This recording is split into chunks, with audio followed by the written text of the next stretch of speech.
ఈ కొండల్లో bomb blasting చేసి నెక్స్ట్ జేసీబీస్ ద్వారా తవ్వి కాలువని రెడీ చేస్తున్నారు. ఇప్పుడు మీరు చూస్తున్న పొగ బాంబ్ బ్లాస్ట్ ద్వారా వచ్చింది. ఈ ఎడమ కాలువలో పెండింగ్లో ఉన్న పనులో భాగంగా ఎక్స్కవేషన్ చేసి లైనింగ్ వేయాలి. ఇప్పుడు మీరు చూస్తున్న పని అంతా ఫిబ్రవరి నుండి 10 నెలల్లో జరిగిన పనులు. లెఫ్ట్ సైడ్ కెనాల్ కోసం గోడ కడుతున్నారు చూడొచ్చు. రైట్ సైడ్ కొండ సపోర్ట్ ఉంటుంది. ఇక్కడ లెఫ్ట్ సైడ్ కుమర్లోవ కాలనీ ఉండేది, దాన్ని R&R ద్వారా తరలించి పనులు చేస్తున్నారు.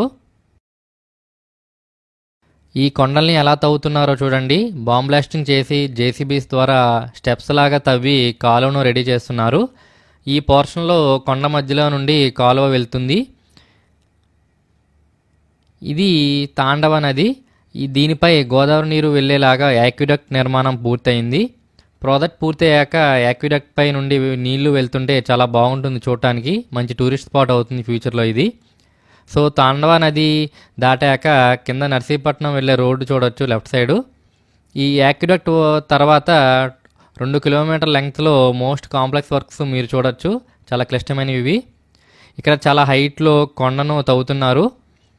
పోలవరం రైట్ కెనాల్తో పోలిస్తే లెఫ్ట్ కెనాల్ వర్క్స్ చాలా డిఫికల్ట్. లెఫ్ట్ కెనాల్ వెళ్ళే దారిలో చాలా కొండలు, నదులు, హైవే క్రాసింగ్స్ ఉన్నాయి. Right canal compare